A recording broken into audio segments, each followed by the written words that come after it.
एक समय की बात है। भारत के एक छोटे से गांव के दिल में एक शानदार पीपल का पेड़ खड़ा था। इसकी बेतहाशा डालियां एक दयालु संरक्षक की तरह फैली हुई थी, थके हुए यात्रीगण को छाया प्रदान करती और अनगिनत पंछी और जानवरों को आश्रय देती थी। हालांकि इसकी बाहरी सुंदरता के बावजूद गांव वालों के बीच एक अंधेरे राज की बातें थी जो पुराने पेड़ को घेरे हुए थी।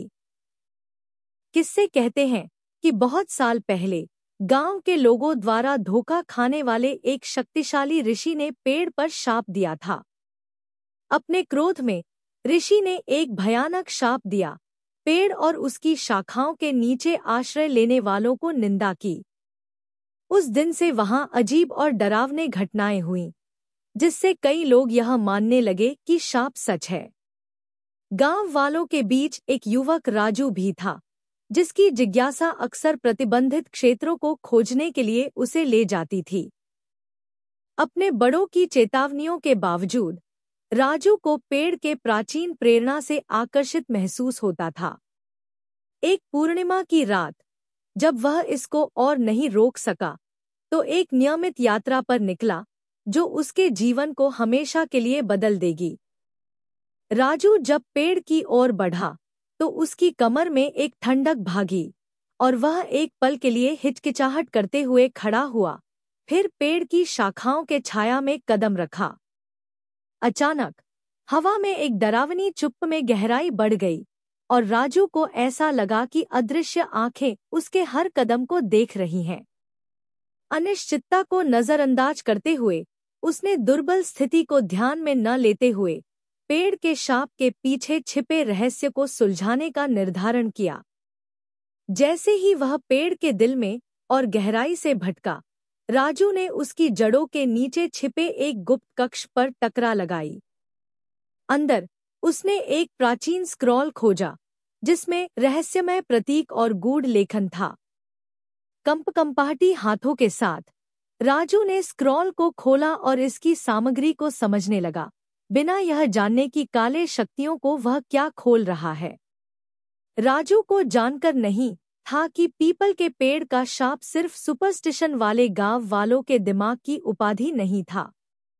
यह एक शक्तिशाली जादू से बुना था, जो काले जादू के अंधेरे गहराई से निकला था, जो पेड़ के धड़ में छिपी हुई एक पवित्र रहस्य को सुरक्षित रखने के लिए डिजाइन किया गया था।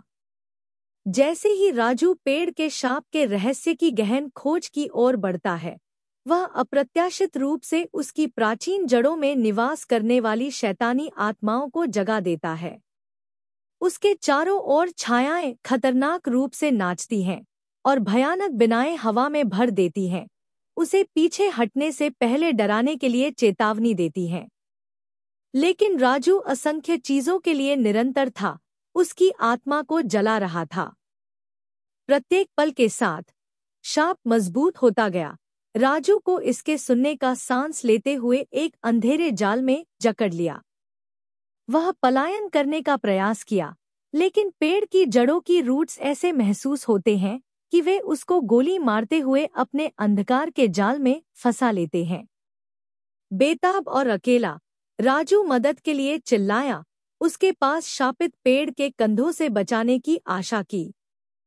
अचानक एक आंधी रोशनी के माध्यम से अंधेरे को चीरती है, जिसकी चमक में उसके आसपास का कमरा प्रकाशित हो जाता है। उस रोशनी के बीच में एक छायांकित रोबों में लिपटे हुए एक आकृति खड़ी है, जिसका चेहरा अंधकार के एक पर्दे से छिपा हुआ है। एक हाथ के सहारे उस आकृति ने दैवी आत्माओं को पेड़ की गहराइयों में वापस भेज दिया, राजू को उनके ग्रहण से मुक्त करके। जैसे ही प्रकाश धीमा हुआ, राजू को खड़ा पाया, आश्चर्य और कृतज्ञता के साथ कंपाते हुए। तब उसने समझा कि गांव को इतने लंबे समय से परेशान कर रहे शाप का असली स्वरूप क्या है। शाप पेड़ पर लगाया गया एक दंड नहीं था, बल्कि यह एक पवित्र रहस्य की रक्षा के लिए भरोसे में दिया गया था, जो उसकी प्राचीन जड़ों में छिपा हुआ था। नई स्पष्टता के साथ राजू ने शापित पेड़ के विरोध में संतोष करने का वचन दिया और उसके गोपनीय रहस्य को गलत हाथों में गिरने से बचाने का संकल्प किया। उस दिन से वह पीपल का संरक्षक बन गया, उसे अटूट समर्पण के साथ ध्यान में रखते हुए और सुनिश्चित करते हुए कि उसका शाप कभी फिर से दुनिया पर छोड़ा न जाए। और इसी तरह शापित पेड़ की भयंकर कहानी समाप्त हो गई, लेकिन उसकी विरासत उन दिलों और दिमागों में जीवित रहेगी जो उसकी प्राचीन शाखाओं में छुपी सच्चाई को खोजने का साहस करते हैं।